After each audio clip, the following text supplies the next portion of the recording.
Hello everybody and welcome back to another video, clearly a bit of a different video as I'm not in my studio. I'm going to be taking you with me today for a match day -1 training. There's an open training happening for the Canadian women's national team ahead of their game tomorrow, their second leg against Jamaica for the Olympic qualifying spot. Later in the evening, there's an event held by the Voyagers, the support group of Canada's national teams in collaboration with One Soccer. There's going to be a panel of Diana Matheson, Amy Walsh, who you've previously seen on the channel, as well as Ryan Wilkinson. And there's going to be very fun questions and conversations happening tonight. And then tomorrow, the big day, Tuesday, is going to be Canada versus Jamaica at BMO Field, which I will also be taking you with me on. So buckle in, it's going to be a lot of fun, a lot of behind the scenes from today and tomorrow. Let's head to Toronto.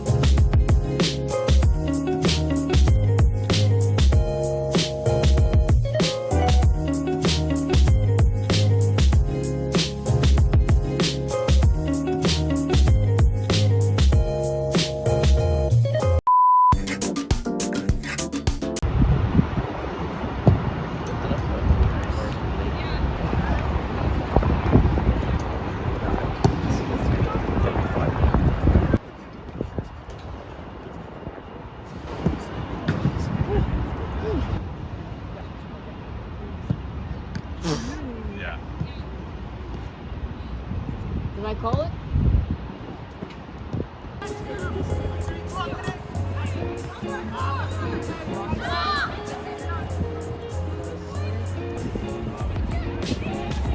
Everyone knows the World Cup wasn't what we wanted it to be, so everyone took that period of reflection and we had a lot of conversations and we did what we had to do to be able to put that behind us and go forward.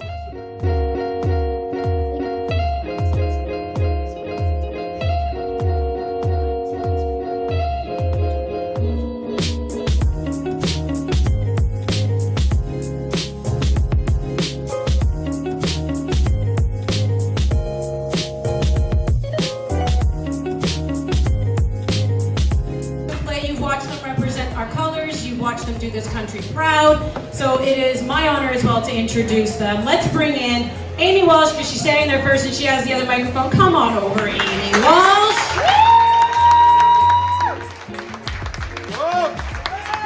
You might let Ryan off the hook for being jet lagged. We won't. Ryan Wilkinson, come on up here.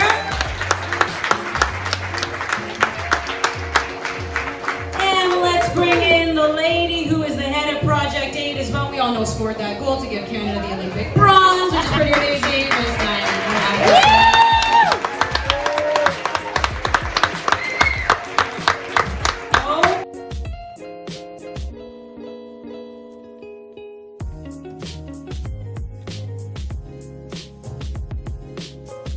Alright, so now I'm out of the event. I did forget to film a few things. They served out incredible food. The folks at Craft restaurant were fantastic, but the panelists were awesome, really talking about the important questions, the nitty-gritty questions of, you know, the salary cap, the funding, where is that money going to come from for Project 8, which, for those who don't know, is the first ever professional women's soccer league here in Canada, set to launch in 2025. By the way, CN Tower right beside me, really cool. They were asking the hard questions, they were answering the good questions.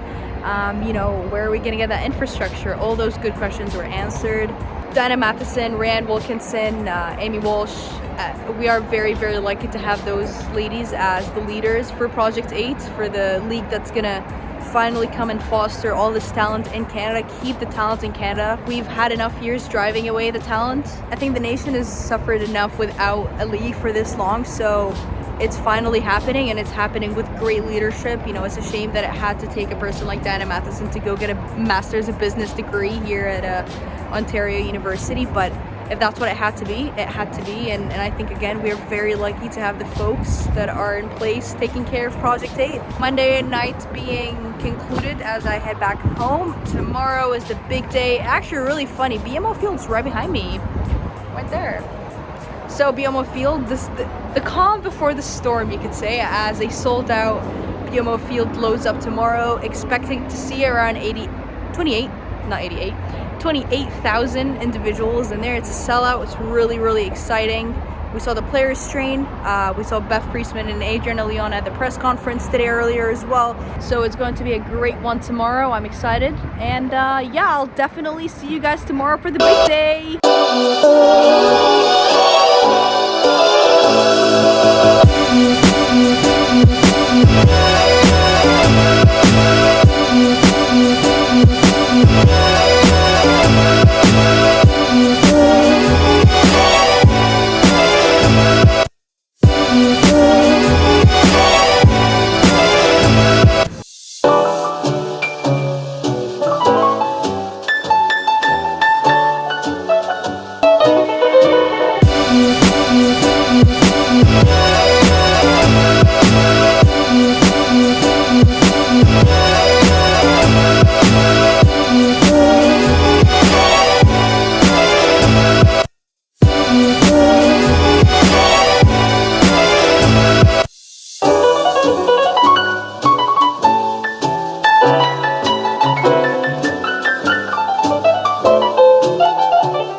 It is the next morning after the Olympic champions have secured their spot to next year's summer 2024 France Olympics. They will get a chance to defend that gold medal. This is the 11th consecutive year that Canada has gone to the Olympics. If you talk Canada, you probably talk Olympics, not only because of the gold medal, but they have gone bronze a few times. So Canada and the Olympics do very much enjoy each other. Leading up to the two legs, Beth Priestman was talking about how the Olympics are very important to the Canadian program and how you talk Canadian DNA in terms of soccer, you have to talk Olympics. So them going back to the Olympics is not an unfamiliar thing to see. So if you didn't know already, Canada was able to win that home game 2-1. They won down early first after Drew Spence delivered a perfect, I mean, you literally would call it a perfect free kick. If you've not already watched it, I recommend you go watch it. I'd love to insert it, but I'm unable to have rights to put the clip here. Drew Spence free kick for Jamaica against Canada was one hell of a goal. Canada, with the home support that they have and just the changes that they've implemented post World Cup, meant that there's no stepping down, no slowing down. Chloe Lacasse was able to get an equalizer, and then Jordan Huitema, right after the half, was able to come in and get the winner as well. So very, very positive result for Canada. And I really want to sit down really quickly and discuss how important it was for Canada to rebound after the World Cup disaster. Post-World Cup rebound is very difficult, and the stats do support that. And so not only Canada was going into a very tough situation, already wanting to rebound, they had to rebound against Jamaica, who, let me remind you, kept 2 clean sheets, against France and against Brazil at the World Cup. They made it to the round of 16. They lost a very close one to Colombia in the round of 16, only a 1-0 difference. And you know, Jamaica definitely had a pretty good run to themselves at the World Cup. So Canada were coming out having to rebound, having, you know, had the terrible performances that they had, and they needed to rebound against Jamaica, who, you know, clearly had a very good World Cup for various reasons. And not only did they have to rebound, but they had to rebound on a qualifier. And I think that really made a very, very fun challenge. But not only was Canada able to rebound, they won both legs. They kept a clean sheet in one of them. They scored 4 goals. All 4 of them were open play. None of them was a penalty. That, for Canadian standards, is pretty damn good, specifically under Beth Priestman.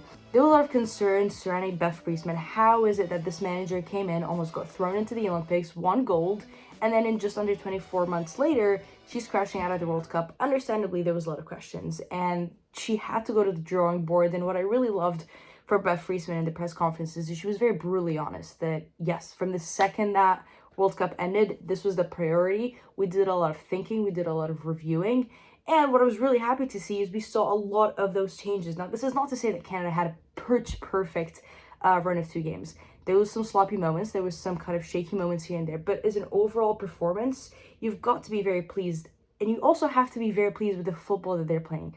It's exciting. And it has been some time that we saw exciting football from Canada, specifically moving the ball forward. I mean, we've missed that. Canada's always struggled, specifically again under Beth Priestman, scoring from open play. That's not been a secret. That's been a discussion everywhere. Beth Priestman herself has even discussed that. So for Canada to have bounced back the way they did, and to be producing the forward balls that they did, the exciting football, it was really, really nice to see. They switched into a 3-5-2. I actually wrote an entire breakdown of the tactical work and the players and the player profiles that were able to execute this for Canadian Soccer Daily. So I will leave that article down below for a very in detail depth breakdown of this. But they switched into a 3-5-2, and Canada with a 3 in the back, they keep a clean sheet. I was very, very happy to see the fullbacks work. I mean, Sydney Collins came in as a player that is fresh. I mean, she's a rookie. She had 1 cap to her name. She left with 2 starts, plenty of praise, an assist, and man, was she like an absolute glue to that squad. So Sydney Collins, if you didn't know her name already, you definitely will be seeing her in that red shirt very often. The opposing end is Jade Rose, a player that I have been a massive fan for because she's so calm, she's so composed under pressure, she reacts and performs really well, and that's exactly what we saw on display. The midfield work was energetic, it was connected, there was a lot of great communication you could see from the players. They were hungry to get to the ball, they were tenacious. I don't think I saw a lot of tenacity. I don't think that's a word. Tenacious nature that I want to come to the ball and I'm willing to make this an aggressive, dirty CONCACAF game. We did not see many of that at the World Cup. They were almost retreating from this. And with the opposition that they went up against, with the likes of Nigeria and Ireland, they could not retreat, but they were retreating. And against Jamaica, they also couldn't retreat, but they were not retreating. And that's what I loved. They were off to the ball. If they lost possession, they were back at it. They were flooding numbers in that midfield, specifically when you play that 3-5-2, depending on possession or off possession. A lot of the times you're outnumbering your opposition in that midfield. And with Jamaica, they were playing a 4-4-2, a harder block to break down. But you've got numbers flooding to the back on a counterattack. You've got numbers in the middle consistently. The runners up front, Chloe Lacasse, Nichelle Prince, Leon, great performances from all 3 of them. Again, even Haitama coming in and scoring the goal that she did. Really, really bright stuff. Bev Friesman spoke about the character of the team, the bravery, and again, I'm very impressed to see that bravery and that character be switched on so quickly.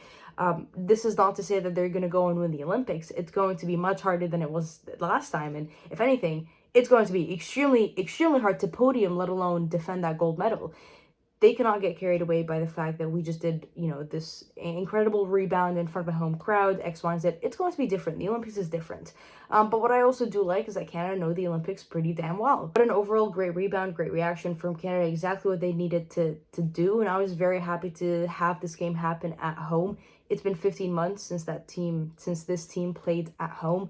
Quite crazy to think about. They didn't have a send-off before the World Cup. They haven't had many home games, if at all, really. It's been 15 months, and what I was super pleased to see is you had 29,000 people show up. I mean, it was a full crowd. I was up in that meteor box, and my God, was it loud the entirety of the 19 minutes. People love this team. Really hope that this game was a statement for the Federation and a statement for FIFA and UEFA and whoever's organizing these games. That not one, do you want to play Canada as your opponent, but 2, host these home games. And this is not just to Toronto. I mean, Canada is a very, very big country and you have to move around. But this is what, it was a Tuesday night at 7 p.m. People have school, people have work the next day, people had work and school that exact day. But 29,000 were able to show up, and it's impressive, and the players loved it. They continuously spoke about how great that support was, and that's exactly what we need. In the same token, I think Canada Soccer put on an incredible game event, so you could say there was a lot of events happening. They also put up a really nice event before kickoff where a panel of Ryan Wilkinson and Amy Walsh, again, were speaking to 200 local girls from local academies. That's what you need, inspiring the young youth in that area to be able to connect with their heroes. I mean, they were there in awe. I was sitting there watching these girls, and it was awesome to see. Great events, great work to get that community involved. Did a halftime Hall of Fame. Obviously, before the game, we saw Janine Becky and Adriana Leon get that 100th cap. People didn't know that Janine Becky was going to be there, which is, again, fantastic reaction from the crowd. There's fireworks. They brought out the qualification banner. I mean, like, Canada Soccer put a really, really great game. I was very happy and pleased to see. We've criticized them, but it's also important to give them credit when credit is due. So kudos to Canada Soccer for putting a very great event. And what I also appreciated is that those tickets were quite affordable. Canada Soccer have been under fire recently with ridiculous prices for the men's national team at home, whereas this time around we saw affordable tickets. Absolutely, there's an inflation crisis and it's not easy to buy those tickets. So regardless of what the price was going to be, people did not want to break their bank. But at the same time, you want to value those tickets where somebody's like, okay, I just bought a ticket. I kind of don't want to miss it on Tuesday night. So it's great. Great to see a turnout. Great to see those tickets be relatively affordable. Again, there's nothing that is quite affordable when you're spending money, but affordable enough for folks to show up.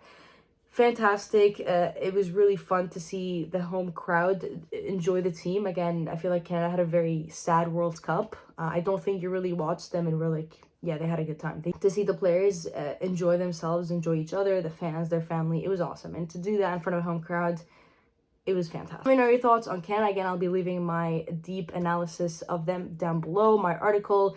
I don't usually do vlogs, but this looked like a very fun event, media stuff, training. Again, I also enjoyed it and had a fantastic week. If you liked this vlog, do let me know. I'm very excited for all the WSL content that's about to kick off. I've unfortunately been held back with sickness after sickness after illness after sickness that I have not been able to put a consistent run of videos, but do know that is coming and will be happening. Hopefully, shall I not get sick anymore.